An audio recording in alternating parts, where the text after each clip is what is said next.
네, 안녕하십니까. 새로운 모습으로 인사드립니다. 오늘부터 이제 인공지능에 대해서 한번 얘기를 해보려고 하고요. 자, 우리가 여기서 이제 앞서 배웠던 것처럼 우리는 제일 중요한 거는요. 여러분들이 인공지능을 어떻게 생각하냐는 겁니다. 여러분들이 생각하는 인공지능은 과연 무엇인가요? 그리고 우리는 이번 강의를 통해서 인공지능을 보고, 인공지능을 바꾸고, 인공지능을 만들어 보고자 하고 해요. 그 가운데 저희 질문 있으면 질문 주셔야겠죠, 당연히? 네, 한번 시작해 보도록 할게요. 첫 번째 강의입니다. AI란 무엇일까요? 네, 인공지능에 대해서 먼저 정의하고 한번 넘어가 볼게요. 여러분들, 인공지능이 뭐죠? 인공지능? 음, 인공지능. 인공지능이란 artificial intelligence. 실제로 인간이 손으로 만들어낸 지능, 인간이 가진 지적 능력을 컴퓨터를 통해 구현한 기술이라고 합니다. 그 중에서도 우리는 머신러닝, 컴퓨터가 스스로 학습하고 알고리즘을 연구하고 구축하는 기술을 배우고자 하고요. 그 중에서 최신 유행 기술인 딥러닝이라는 기술에 대해서도 한번 다뤄보고자 합니다. 그래서 넓게는 우리는 AI 기술 중에서 그중에서 머신러닝을 배우는 거고요. 그 기, 머신러닝 중에서도 딥러닝을 다룬다. 그래서 크게는 일단은 머신러닝의 범주에 있습니다. 그래서 머신러닝 범주에는 이런 다양한 unsupervised learning이나 supervised learning이나 reinforcement learning처럼 다양한 분야의 문제들이 있었어요. 다양한 분야의 문제들이 있었는데 네. 옛날에는 이렇게 머신러닝 방식 같은 경우에는 입력을 넣어줬을 때 사람이 직접 피처를 골라냈어요. 뭐 평균, 표준 편차, 뭐 분산, 뭐 스큐니스, 커터시스 등등 여러 가지 어떤 피처들을 사람이 연구자가 직접 손으로 골라내고 그 결과를 클래시피케이션 하는 이 과정을 머신이 배웠었어요. 그래서 머신러닝, 머신이 공부한다라고 표현을 했던 거죠. 즉 우리가 주는 피처를 가지고 얘가 결과를 만들어내는 형태였다고요. 그런데 이 녀석이 바뀝니다. 딥러닝으로 바뀌게 돼요. 이제 사람은 밖에서 입력과 출력을 주게 되고 모델은 알아서 피처 익스트랙션과 작업을 수행하게 됩니다. 그럼 이런 딥러닝은 사실상 머신러닝의 한 종류였어요.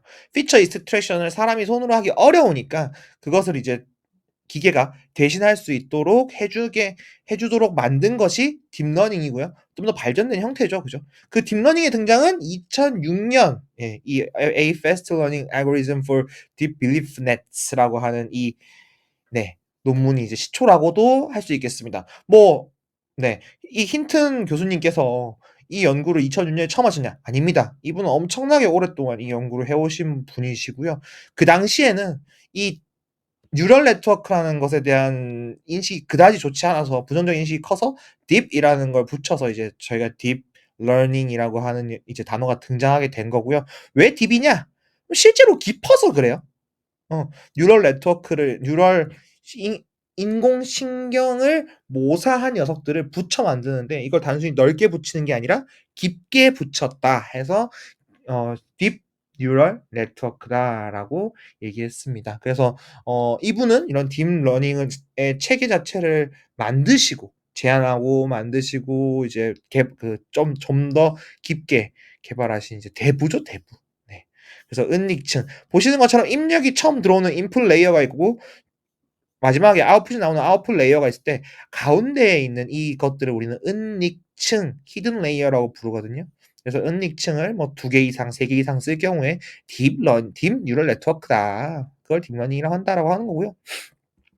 네, 공부할 거 많아요, 정말로. 왜냐면 머신러닝이라는 분야 자체도 너무 오래되었고 그 속에서 딥러닝이라고 하는 분야도 너무 폭발적으로 성장했거든요. 그래서 저는 이거 제가 정말 좋아하는 작가님의 책에서 소개된 이제 공부 순서인데요. 이런 키워드들에 대해서 여러분들 모르는 채로 두지 마시고 우리의 영원한 스승님들 계시잖아요, 그죠? GPT든 클로드든 혹은 책을 사서 보시는 것도 저는 추천드립니다. 그래서 우리가 이제 할 거는 이런 인공지능에 대해서 한번 돌아보고 그것이 뭔지 한번 공부해보는 시간을 가지도록 해볼게요. 자, 옛날로 한번 돌아가 봅시다. 어느 정도로 옛날로 돌아가냐? 한 이 정도로 한번 돌아가 볼까요? 자, 이것들이 뭘까요? 왼쪽부터 살펴보면 제우스, 그리고 위는 천지 창조라고 알려져 있지만 실제로는 아담의 창조죠. 아담의 창조. 그리고 동양의 이제 마고할미, 그리고 여기 남자분은 이제 그 뭐야 저거 반고의 거인. 반고의 거인. 오른쪽은 이제 아프로디테의 탄생 이런 것들인데 전부 다 신화죠, 신화. 갑자기 옛날로 돌아가자 해놓고 너무 옛날로 돌아간 거 아닌가 싶어요. 그죠? 자, 왜 제가 여기까지 오자고 했을까요? 음. 이런 상황을 한번 생각해 보죠. 여러분들이 원시 시대에 떨어졌다고 가정해 볼게요. 마치 터미네이터처럼. 그런데 딱 떨어졌는데 여러분들이 딱 과거로 돌아갔을 때 주변에 원시인들이 있었어요. 원시인들이 있는데 갑자기 때마침 번개가 친 겁니다. 그랬더니 이 사람들이 저 번개 당신 때문 당신 죽어 제물로 바친다. 약간 이런 식으로 신의 분노를 잠재우기 위해서 당신을 죽이겠다고 합니다. 당신은 이들에게 딥러닝 번개 어떻게 설명하실 건가요? 그죠? 이게 제가 이런 예시를 이제 들게 된 이유 중에 하나는 뭐냐면 우리가 공부하지 않고 이해하지 않으면 신화의 영역에 있을 수밖에 없어요. 자, 이거는 신화라는 거는 되게 효과적으로 이 현상에 대해서 사람에게 학습시킬 수 있는 기술인데요. 예를 들어서 우리가 이 번개를 원시인들한테 말이 통한다는 가정 하에 땅과 뭐 하늘에 전하의 차이가 있어서 절연 파괴 현상이 발생하고 최신 연구에 따르면 얼음 간의 마찰이 뭐 전기를 만들어내고 이런 말을 하면은 통할까요? 현대에라도 통하지 않을 수 있어요. 그죠? 한 대 맞을 수도 있어. 아는 척한다고. 그런데 만약에 우리가 이렇게 생각해 보는 거예요. 하늘에 제우스라고 하는 신이 있는데 이 번개의 신이 노하셔 가지고 번개를 꽝 친 거다. 혹은 나를 환영해서 번개를 꽝 친 거다. 어. 그죠? 그렇구나. 그럼 뭐 제우스가 싫어하는 거는 제우스님이 좋아하시는 건 높은 곳이다.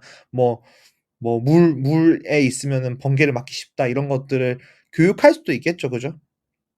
교육 자료로서의 가치도 있을 수 있을 겁니다. 그래서 제가 드리고자 하는 말씀은 뭐냐면 여러분들이 인공지능에 대해서 공부하지 않으면 그죠? 그저 신화 같은 정말 마법 같은 기술에 불과할 거라는 겁니다. 그죠? 그러면 이해를 해 봐야겠죠? 한번 따라가 보죠. 자, 1차 산업혁명입니다. 증기기관, 스티븐슨의 증기기관의 발명으로 그죠? 사람의 손에서 만들던 시대를 기계를 이용한 대량 생산을 시작하게 돼요. 그죠? 2차 산업혁명입니다. 증기기관이 아니라 석유랑 전기에너지가 바뀌고 중공업이 발달하기 시작했어요. 보시는 것처럼 아이들도 일을 하고 있네요. 그죠? 3차 산업혁명입니다. 컴퓨터, 인터넷, 인공위성의 발명을 통해 가지고 PC가 보급되고 인터넷이 통하게 되었으며 인공위성을 통해 어디서도 그죠? 우리의 위치를 알고 통신을 할 수 있게 되었죠. 심지어 요즘은 장난 아니죠. 그죠? 네. 인공위성들의 바다가 되어 있죠. 그죠? 그럼 4차 산업혁명은요?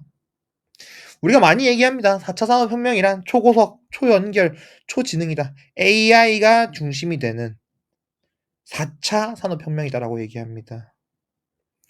자, 지금까지 여러분들이 앞에서 본 이 혁명들의 공통점은 뭔가요? 이 사회를 아주 크게 바꿨죠. 정말 산업혁명이라 불릴 만한 것들이었습니다. 엄청난 발전을 가져왔죠. 그죠? 그러면 이 4차 산업혁명이라고 하는 것은 뭐 앞선 산업혁명들과는 다르게 뭔가 물리적인 무언가가 있기보다는 뭔가 초연결, 그죠? 우리 집에 있는 드럼 세탁기가 말을 해요. 뭐 저 로봇 청소기가 알아서, 그죠? 알아서 뭐 옷을 이렇게 좀 더 좋고 청소를 해요. 뭐 우리 집 냉장고랑 얘기할 수 있어요. 이런 게 4차 산업혁명인 것 같아요. 그럼 거기에서 우리는 뭘 느껴야 할까요? 한 가지만 생각해 보죠. 아까 우리 이 우가우가 하던 시절, 이 시절과 지금의 우리 누가 더 많은 일을 할까요? 실제로 산업혁명은 사람들로부터 직업을 뺏었나요? 사람들을 산업혁명이 일어나면은 그죠? 기술이 발전해서 사람들로부터 직업을 뺏고 그죠? 뭐 그런 막 어떤 그런 사태가 일어났나요? 분명히 원시 시대에는 그죠? 해지면 잤을 거예요. 근데 지금은 야근하고 그죠? 우리 야자도 하고 난리도 아니죠. 그죠? 지금까지 단 한 번도 산업혁명은 사람의 일을 줄여본 적이 없어요. 일의 종류를 바꿨을 뿐이지. 그죠? 그럼 우리는 어떻게 해야 될까요? 이 미래를 대비하기 위해서 당연히 공부해야겠죠. 그죠? 그래서 인공지능이 뭔가요? 사실 이 얘기 우리 앞에서 좀 다뤘어요. 이분 기억나실까요? 앨런 튜링? 그죠? 튜링 테스트도 그죠? 예를 들어서 컴퓨터가 생각을 할 수 있는가? 뭐 힐베르트 뭐 이런 거 다 약간 치워 놓고 어 컴퓨터가 생각을 할 수 있어? 만약 생각이 계산이라면 가능해. 아니라면 불가능해. 그러면 생각을 할 수 있는지 아닌지는 어떻게 알아? 게임을 해보면 되지. 너 이거 컴퓨터랑 사람이랑 대화하고 있는 건데 뭐가 컴퓨터인지 못 맞추면은 너 이거 사람으로 인정해야 돼? 이런 튜링 테스트를 제안하신 분이죠, 그죠? 그래요. 결국 AI라고 하는 건 아티피셜 인텔리전스는 옛날부터 지금까지 연구되고 있는 연구 분야입니다. 그죠? 40년대부터 시작해서 그죠? 아주 옛날에서부터 시작해서 페퍼트 교수님 고쳐가지고 그죠? 힌튼 교수님에 이르기까지 보시면 힌튼 교수님 80년대부터 계속 하고 계시죠, 그죠? 그렇습니다. 그래서 딥 뉴럴 네트워크가 등장할 때까지 최초의 다트머스 회의라고 해요. 여기서부터 처음에 2개월 동안 아티피셜 인텔리전스를 연구하자. 그래서 처음에 돈을 이렇게 지원을 받아요. 그래서 정말 유명한 분들이 모여가지고 기계를 인간처럼 만들어 보자 했고 그를 통해서 많은 것들이 제안됩니다. 어떤 새로운 언어도 제안되고 최초의 챗봇도 나오고 그죠? 샤키도 나오고 근데 인간의 사고 과정을 기호주의적으로 표현도 하고 네, 여러 가지 방식들이 제한됩니다. 그럼에도 불구하고 여러 가지 고비가 와요. 첫 번째, 퍼셉트론이라고 하는 인간의 신경망을 모사한 최초의 신경망 이론이 XOR 연산이라는 비교적 간단한 연산을 풀 수 없음이 증명이 돼 버려요. 그래서 정부에서 연구비를 중단해 버려요. 어. 그리고 영국 정부도 연구비를 중단해 버리죠. 그죠? 그리고 나중에 이제 정말 이제 사람들이 실망을 한 거예요. 인공지능에 대해 가지고. 그죠? 그래서 범위를 축소합니다. 전문가 시스템이라고 하죠. 인간처럼 생각할 수 없다면 '아 그래. 특정 분야에 대해서는 할 수 있겠지.' 범위를 축소시킨 거예요. 그래서 지식 기반으로 해서 이제 규칙으로 해서 프로그래밍 된 형태로 예를 들면 뭐 바둑 전문가 뭐 아니면은 음 뭐 우리로 따지자면 뭐 스타크래프트 전문가 이런 식으로 그죠? 그걸 규칙 기반으로 만드는 시스템이 한때 유행했습니다. 그리고 그때쯤 해 가지고 이제 네 이런 것들이 생기죠. 뭐냐 이런 전문가 시스템도 지나고 이제 딥러닝 유행하면서 이제 딥 뉴럴 네트워크가 발전을 하는데요.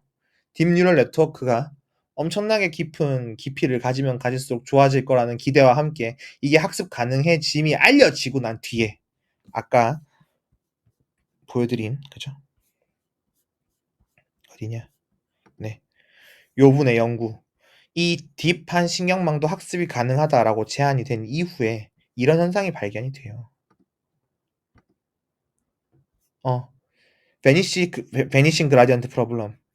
미분 자체가 양쪽 끝단에서 0에 가까워져. 그리고 너무 딥하니까 끝에서부터 앞쪽으로 이제 에러가 백 역전파가 돼야 되는데 이 학습 원리 자체가 앞으로 갔다 뒤로 가는 거거든요. 근데 앞으로 갔다 뒤로 가는데 너무 먼 거야. 그래서 출발점 근처가 옅어지는 겁니다. '아 뭘 했더라.' 이러면서. 그래 가지고 이거 풀기 어려워. 그리고 그때 당시 하드웨어도 좋지 않았고요. 이러면서 또 두 번째 겨울이 옵니다. 뭐 그런 겨울들을 겹치면서 그죠? 뭐 약간의 시대적 배경의 차이는 있지만 그죠? 요 얀 르쿤이라고 하는 우리 힌턴 교수님의 첫 제자분이시죠, 제자분. 제자분이 이제 미국 우체국에서 이제 우편 번호를 이제 읽을 수 있는 이런 유튜브에 나와 있는 우편 번호를 자동으로 인식할 수 있는 르넷5라는 걸 처음에 제안하시게 됩니다. 그죠? 이렇게 된 거죠, 이제. 주차는 이제 주차장 들어갈 때 자동으로 이제 다 인식하잖아요. 그죠? 지금도 쓰이고 있는 기술이죠. 그리고 이후에 GPU도 엄청나게 많이 발전이 되고요. CPU도 엄청나게 많이 발전이 됐습니다.